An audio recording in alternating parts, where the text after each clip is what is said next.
إن الحمد لله نحمده ونستعينه ونستغفره ونتوب إليه ونتوكل عليه ونعوذ بالله من شرور أنفسنا ومن سيئات أعمالنا من يهده الله فلا مضل له ومن يضلل فلن تجد له وليا مرشدا أشهد أن لا إله إلا الله وحده لا شريك له وأشهد أن محمدا عبده ورسوله بلغ الرسالة وأدى الأمانة ونصح الأمة وجاهد في الله حق جهاده اللهم صل وسلم وبارك وأنعم على هذا النبي الكريم وعلى آله الطيبين وأصحابه غر الميامين ما اتصلت عين بنظر ووعت أذن بخبر وسلم تسليما كثيرا أما بعد فيا عباد الله اتقوا الله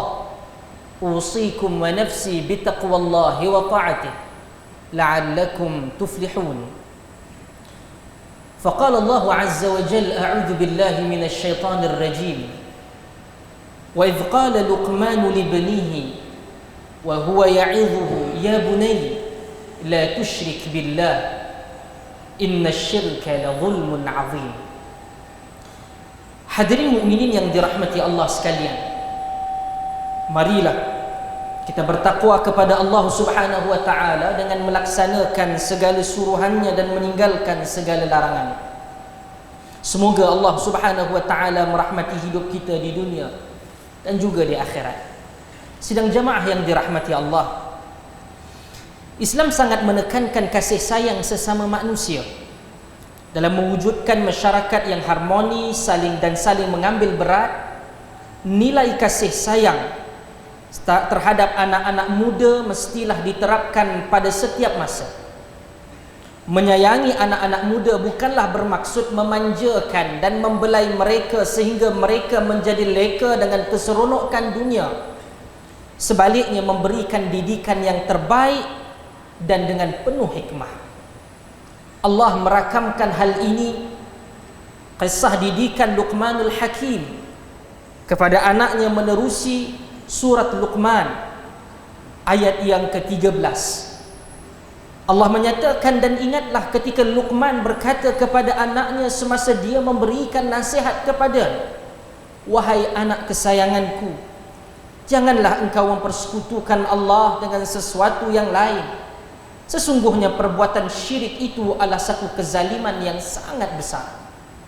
Ingatlah, anak-anak muda tidak hanya sekadar penerus zuriat keturunan semata-mata, malah mereka adalah penerus legasi ummah, agama dan juga bangsa. Beberapa perkara yang mesti kita sama-sama usahakan dalam menjadikan kelompok orang muda ini sebagai kelompok insan yang berguna. Antaranya yang pertama, terapkan akidah dan iman yang benar kepada Allah Subhanahu wa taala. Sebagaimana Luqmanul Hakim mendidik anaknya, justru tanamkan dalam jiwa mereka pegangan akidah yang mantap. Akidah yang mantap dapat menjauhkan diri daripada perbuatan syirik kepada Allah Subhanahu wa taala, menangkis pengaruh pemikiran-pemikiran yang sesat dan yang berkembang dewasa ini di dalam negara kita. Kedua, asuhlah mereka supaya istiqamah melakukan ibadah kepada Allah Subhanahu wa taala dan amalan kebajikan supaya mereka menjadi hamba Allah Subhanahu wa taala yang bertanggungjawab. Luqmanul Hakim turut menegaskan dalam memastikan anaknya tidak mengabaikan kewajipan salat, di samping menjadi individu yang mengajak kepada ma'ruf dan mencegah kemungkaran. Mengerjakan ibadah seperti salat, puasa, zakat, mengajak kepada perkara ma'ruf dan mencegah perkara mungkar adalah membuktikan kita sebagai hamba yang taat, selain menyatakan syukur kepada Allah Subhanahu wa taala. Hadirin mukminin yang dirahmati Allah, ingatan dan titipan pesanan kepada anak yang kecil ataupun generasi muda adalah kaedah pendidikan dan amalan para anbiya. Nabi Allah Nuh alaihi salatu wassalam dalam surah Hud ayat yang ke-42 dirakamkan menyatakan kepada anaknya, ya bunayya irkam ma'ana, wa la takum ma'al kafirin. Wahai anak endaku, marilah bersama menumpang dan menaiki kenderaan, ataupun ketika itu yang di dalam konteksnya adalah kapal yang berada di dalamnya Nabi Nuh alaihi salatu wassalam. Dan janganlah engkau bersama dengan orang yang kafir. Ia merupakan ingatan yang dilontarkan oleh Nabi Nuh alaihi salatu wassalam kepada anak andanya. Begitu juga Yaqub alaihi salatu wassalam, tatkala yang dirakamkan oleh dalam suratul Baqarah ayat ke-132, ya bunayya innallaha astafa lakumuddin fala tamutunna illa wa antum muslimun. Wahai anak andaku, sesungguhnya Allah telah memilih bagi kamu agama, yaitu Islam, dan janganlah kamu mati melainkan di dalam agama Islam, menyerah diri kepada Allah Subhanahu wa taala. Hal ini merupakan tabiat kebiasaan para anbiya di dalam menyampaikan nasihat kepada generasi-generasi yang berada di bawahnya. Namun apa yang menjadi begitu sempurna dan begitu baik di dalam nasihat Luqman yang dirakamkan bermula daripada ayat ke-12 dalam surah Luqman sehinggalah selepas daripada itu, Luqman tidak hanya berpada dengan memberikan kekuatan dan juga meneguhkan keimanan akidah di dalam diri anak andanya. Luqman menyatakan, la tusyrik billah inna syirka la zulmun azim. Jangan engkau mensyirikkan Allah, sesungguhnya syirik itu perkara yang amat besar. Tatkala menceritakan bagaimana tanggungjawab seorang anak kepada ayahandanya, wa wassaynal insana biwalidayhi hamalathu ummuhu wahnan ala wahnin wa fisaluhu fi 'amain an ishkur li wa liwalidayya. Apabila diceritakan ingatan supaya diberikan wasiat, diberikan kewajipan untuk berbakti kepada, khususnya kepada ibu yang mana menanggung kesusahan daripada satu kesusahan yang sebelumnya, dan berpisah susu daripada tubuh ibunya pada jangkauan 2 tahun. An ishkur li wa liwalidayya, dan juga engkau bersyukur kepadaku, yaitu Allah, dan berterima kasih kepada kedua ibu ayah. Itu adalah antara fundamental ingatan keagamaan yang diberikan oleh Luqman. Begitu juga tentang mendirikan salat, ya bunayya aqimus salat, wahai anak, dirikanlah salat, wa'mur bil ma'ruf wan nahi 'anil munkar, suruhlah perkara yang ma'ruf dan cegahlah perkara yang mungkar. Hadirin mukminin, Luqman tidak berpada dengan perkara ini, kerana agama ini yang digambarkan sebagai way of life, cara hidup, ia tidak terkungkung di dalam 4 dinding yang berada di dalam masjid ataupun surau sebegini. Apabila Rasulullah sallallahu alaihi wasallam turun dalam masyarakat, bersosial, baginda berkomunikasi, baginda bercakap, baginda bertemu dengan manusia, bukan dengan kadar kesamaan pemikiran, berbeza. Maka disitulah bermulanya pada ayat yang ke-17 dalam surah Luqman, Luqman memberikan ingatan yang melampaui daripada hanya fundamental keagamaan. Antaranya, wasbir ala ma asabak inna dhalika min azmil umur. Wahai anak, sabarlah engkau. Ingatan bahawa di dalam kehidupan ini tidak akan mungkin untuk keseluruhan daripada kehidupan kita hanya diwarnai dengan kegembiraan dan kesukaan. Isbir ala ma asabak, sabar atas apa yang bakal menimpa engkau. Pada ayat yang ke-18, Luqman menceritakan dan menitipkan, wala tusa'ir khaddaka linnas. Wahai anak andaku, jangan perkecilkan orang lain. Pada ayat yang ke-18, wala tusa'ir khaddaka linnas, Luqman menyatakan jangan engkau mengecilkan dan juga memalingkan wajah daripada orang lain kerana merendahkan dia, menghinakan dia. Wala tusa'ir khaddaka linnas wala tamshi fil ardi maraha. Jangan engkau berjalan di atas muka bumi dalam keadaan bongkak, dalam keadaan yang sombong. Waghdud min sautik inna ankaral aswati la sautul hamir. Bila berbicara, rendahkan suara engkau. Jangan menjadi suara seperti hamir ataupun keldai yang mengganggu orang lain. Ini tidak hanya sebenarnya titipan seorang ayah, seorang yang lebih berumur kepada orang-orang muda, tetapi ialah satu kewajipan yang menyeluruh kepada kita. Kerana tidak mungkin sang anak mengetahui dan menjadikan ia sebagai satu panutan, satu ikutan, tatkala yang menasihatkan itu mempunyai akhlak yang tidak juga baik ataupun sempurna. Amatlah buruk tatkala kita mempunyai penampilan dan orang mengenali kita sebagai orang yang kuat agamanya, berpakaian dengan pakaian seperti orang yang dekat dengan masjid ataupun mempunyai gelaran-gelaran keagamaan, tetapi tatkala berbicara, tatkala kita ini mempunyai komunikasi dengan orang lain, kita tidak lebih teruk daripada orang-orang yang tidak beragama sekalipun.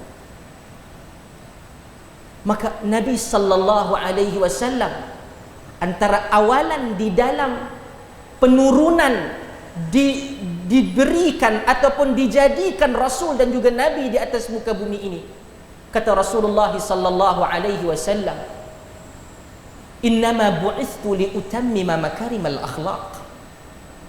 Tidaklah aku diturunkan itu untuk menunjukkan kesempurnaan, kemuliaan akhlak. Dan itulah akan tercerna daripada kita sebagai seorang muslim. Al-Imam Al-Ghazali rahimahullahu ta'ala menarifkan akhlak sebagai sesuatu kebiasaan yang tidak boleh untuk direka-reka. Mungkin kita boleh untuk menipu orang lain dengan gaya penampilan kita, tetapi itu tidak berkekal lama. Maka ada waktunya yang mana kita terpaksa secara tidak sengaja akan menampilkan akhlak kita. Maka titipan ataupun nasihat-nasihat yang diberikan Luqman itu tidak hanya terikat ataupun terhenti kepada urusan agama, tetapi perkara yang lebih luas daripada itu. Bagaimana kita menzahirkan salat yang kuat, bacaan Quran yang rajin, sekiranya itu tidak menampilkan diri kita seorang yang boleh bercakap dengan bahasa yang baik, tidak bermasam muka pada 24 jam, boleh untuk memberikan senyuman, untuk menggembirakan orang lain, maka kita perlu untuk sama-sama berfikir, termasuk diri saya sendiri, apa yang telah jadi daripada bacaan Quran, daripada kefahaman terhadap tafsir yang ingin disampaikan Allah kepada kita sebagai hamba-Nya, dan petunjuk yang diajarkan oleh Rasulullah sallallahu alaihi wasallam kepada kita. Maka hadirin mukminin, pada ingatan yang ketiga, bentuk diri anak-anak muda dengan akhlak yang mulia. Akhlak yang mulia adalah mencakupi tutur kata yang elok, perbuatan yang baik, dan pergaulan yang menyenangkan. Al-Imam Al-Bukhari rahmatullahi alaih meriwayatkan hadis daripada Abdullah bin Amr bahawa Rasulullah sallallahu alaihi wasallam bersabda, "Inna min akhyarikum ahsanukum khuluqa." Sesungguhnya orang yang terbaik dalam kalangan kamu adalah orang yang paling baik perilakunya. Mungkin kita mempunyai gelaran yang hebat, tetapi tiada perilaku akhlak yang baik. Nabi sallallahu alaihi wasallam meletakkan standard seseorang yang terbaik itu pada akhlak dan perilakunya. Sesungguhnya akhlak adalah cerminan kepada kepribadian individu. Contohilah akhlak dan perilaku baginda Nabi sallallahu alaihi wasallam, dan mudah-mudahan yang mencontohi baginda itu akan lahir kembali generasi umat Islam yang rabbani dan unggul pada masa akan datang. Keempat, berikan didikan agama yang sempurna kepada anak-anak muda melalui penerapan ilmu-ilmu Islam. Dengannya mereka akan mengenal syariat Islam yang sebenar. Ajaklah mereka yang turut serta dalam kelas-kelas pengajian ilmu yang diadakan di masjid dan surau-surau. Mimbar amat yakin dan percaya dengan kesungguhan mereka dalam mengenal syariat Islam. Kehidupan mereka akan senantiasa terjaga, terpelihara daripada segala gejala yang tidak berfaedah dan yang banyak membawa kepada kerosakan. Hakikatnya, ianya keperluan ini tidak hanya terhad kepada orang muda, tetapi hakikat yang ada pada hari ini yang kita boleh untuk lihat ia diperlukan sama ada orang muda dan juga orang yang tidak muda. Apabila kuliah-kuliah dan tazkirah dan ceramah itu tidak mampu untuk membina jati diri dan kekuatan umat, masalah yang kita selalu ulangi, yang kita selalu bimbangi, yang kita selalu ulas di mana-mana forum yang ada, hakikatnya kuliah kita begitu banyak bercambah. Tidak mencukupi hanya sekadar kuliah di masjid, adanya penceramah yang datang melalui dalam talian dan macam-macam. Maka sekiranya keseluruhan daripada ruang dan medium itu muncul, persoalannya yang mana perlu untuk diperbaiki, penyampaiannya, isi kandungannya, atau adakah ceramah itu yang dianggap sebagai terbaik, yang paling banyak membuat lawak jenaka, ataupun cerita-cerita lawak yang berunsur-unsur lucah diletakkan di atas nama orang agama di tempat meja penceramah. Hakikatnya itulah yang menarik perhatian orang kita, berbanding memahaminya daripada kitab Allah dan sunnah Rasulullah SAW yang sahih.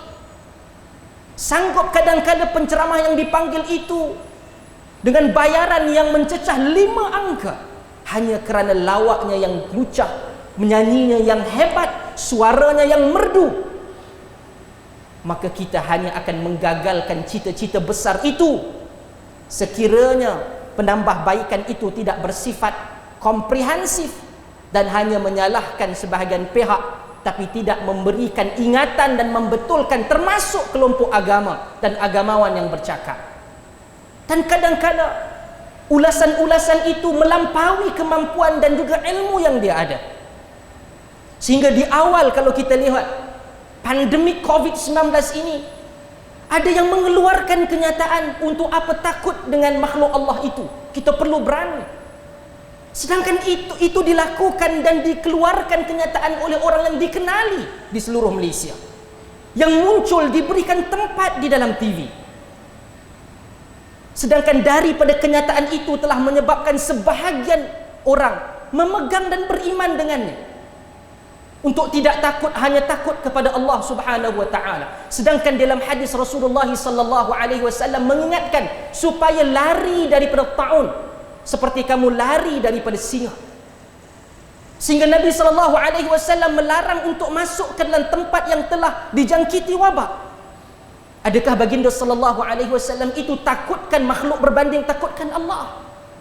Tetapi inilah yang diajar, inilah yang dirakam, inilah disebarkan, bukan oleh orang biasa, tetapi dilakukan oleh orang-orang yang bernama dengan nama agamawan, diberikan tempat di media massa.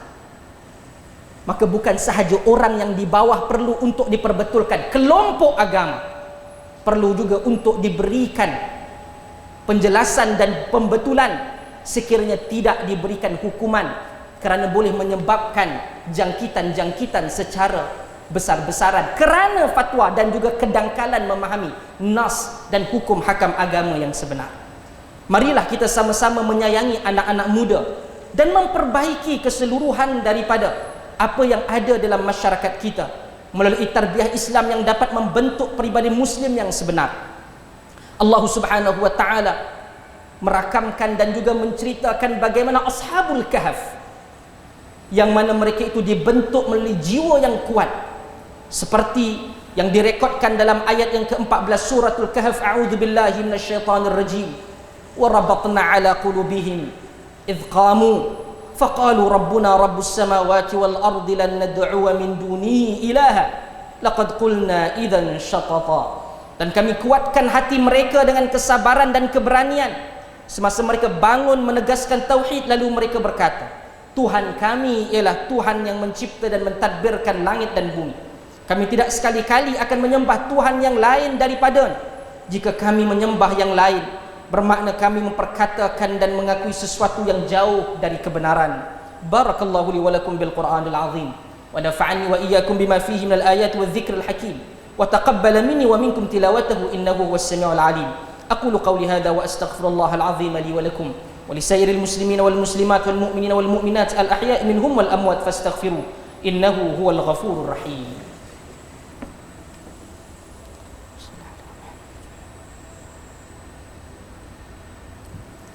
الحمد لله ولي الصالحين والعاقبة للمتقين ولا عدوان إلا على الظالمين، والصلاة والسلام على إمام المرسلين وقدوة الناس أجمعين وعلى آله وأصحابه ومن تبعهم بإحسان إلى يوم الدين. أشهد أن لا إله إلا الله وحده لا شريك له الملك الحق المبين، وأشهد أن محمدا عبده ورسوله صادق الوعد الأمين. أما بعد، فيا عباد الله اتقوا الله وكونوا مع الصادقين وحافظوا على الطاعة وحضور الجمعة مع المصلين. Hadirin mukminin yang dirahmati Allah, mimbar menyeru agar para jamaah menghulurkan sedekah jariah kepada tabung yang disediakan bagi tujuan melaksanakan aktiviti pengimarahan rumah Allah Subhanahu wa taala ini. Semoga sedekah kita itu dihitung oleh Allah sebagai sebahagian sedekah jariah yang pernah kita lakukan semasa hayat.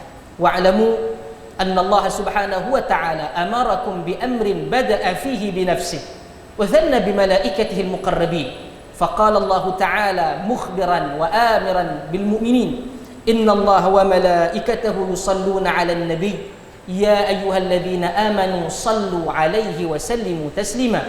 اللهم صل على محمد وعلى آل محمد كما صليت على إبراهيم وعلى آل إبراهيم وبارك على محمد وعلى آل محمد كما باركت على إبراهيم وعلى آل إبراهيم في العالمين إنك حميد مجيد. وارض اللهم عن الأربعة الخلفاء الراشدين ساداتنا أبي بكر وعمر وعثمان وعلي، وعن أزواج نبينا المطهرات، وعن أهل بيته وقرابته وسائر الصحابة والتابعين ومن تبعهم بإحسان إلى يوم الدين. وارض عنا برحمتك يا أرحم الراحمين. اللهم اغفر للمسلمين والمسلمات والمؤمنين والمؤمنات الأحياء منهم والأموات. اللهم أيد بدوام التوفيق والهداية والصحة والسلامة ملكنا ke bawah duli yang maha mulia Seri Paduka Baginda yang di-Pertuan Agung As-Sultan Abdullah Riayatuddin Al-Mustafa Billah Shah Ibni Al-Marhum Sultan Haji Ahmad Shah Al-Musta'in Billah. Wa kadzalika ke bawah duli yang maha mulia Seri Paduka Baginda Raja Permaisuri Agung Tunku Hajjah Azizah Aminah Maimunah Iskandariyah binti Al-Marhum Al-Mutawakkil ala Allah Sultan Iskandar Al-Hajj. Allahumma atil umrahu muslihan lil muwazzafin wal ra'iyati wal bilad wa balligh maqasidahu li tariqil huda war rashad. Allahumma ij'al maliziyya wa sa'ira biladil muslimin tayyibatan aminatan mutma'innatan rakhiyah ya raufun bil ibadah. Allahumma izzil islam wal muslimin fi kulli makanin wa hin wansur man nassara ad-din wa khudhul man khadhala al muslimin وأعلي كلمتك إلى يوم الدين ودمر أعداءك أعداء الدين. نعوذ بكلمات الله التامات من شر ما خلق. بسم الله الذي لا يضر مع اسمه شيء في الأرض ولا في السماء وهو السميع العليم. اللهم ادفع عنا البلاء والغلاء والوباء والفحشاء والمنكر والمحن والفتن ما ظهر منها وما بطن من بلدنا هذا خاصة ومن بلدان المسلمين عامة، إنك على كل شيء قدير. اللهم إنا نعوذ بك من البرص والجنون والجذام ومن سيء الأسقام. اللهم لا مانع لما أعطيت والمعطي لما منعت ولا راد لما قضيت ولا ينفع ذا الجد منك الجد يا أرحم الراحمين. ربنا لا تزغ قلوبنا بعد إذ هديتنا وهب لنا من لدنك رحمة إنك أنت الوهاب. ربنا آتنا في الدنيا حسنة وفي الآخرة حسنة وقنا عذاب النار. عباد الله إن الله يأمر بالعدل والإحسان وإيتاء ذي القربى وينهى عن الفحشاء والمنكر والبغي يعظكم لعلكم تذكرون. فاذكروا الله العظيم يذكركم واشكروه على نعمه يزدكم واسألوه من فضله يعطكم ولذكر الله أكبر والله يعلم ما تصنعون. أقيموا الصلاة.